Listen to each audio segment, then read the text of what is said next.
The Shadow Man.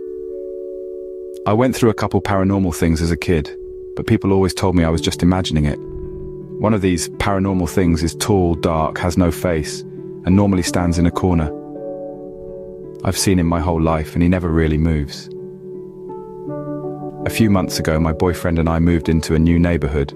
All was fine until about 2 months ago, where I woke up in the middle of the night and my shadow person was standing over me. Something he's never done before. I told my BF and he said it was fine. I started seeing him a little more often, and most recently he has started to move.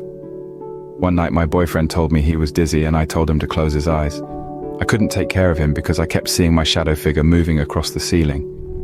In the morning, my boyfriend said he had difficulty sleeping because the ceiling was moving. I hadn't told him I saw anything last night or that it was on the ceiling. I know it's not in my head anymore.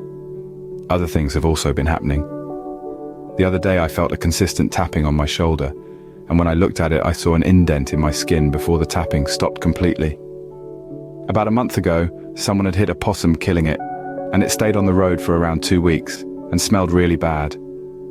I know because I jog every night and had to pass it. I head out to go for my run, and what do I find?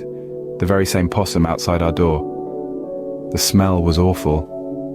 I had driven home from work earlier that day and the corpse was still there then. I don't believe that after 2 weeks animal control came to deal with it after hours, but someone must have moved it. I've ignored a lot of the weird shit, but tonight was it. I was on my run. I do 5 laps and I was on lap number 4 right past my house. I was looking at my phone when it suddenly smelled like death.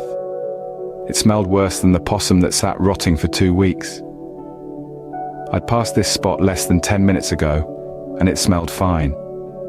When I looked up to see where this ungodly smell was coming from, I was suddenly in dense fog. The road behind me was still clear as day. The fog just descended from nowhere. I looked over at the overcast street lamp and saw a shadow move. I was scared and called my boyfriend while sprinting home. My boyfriend ran out to meet me from the front of our house. We could see very clearly that the fog was only in one part of the street. My boyfriend said it looked like someone was behind me and to get inside. I looked around. Nothing there. Can someone please tell us what the hell we're dealing with?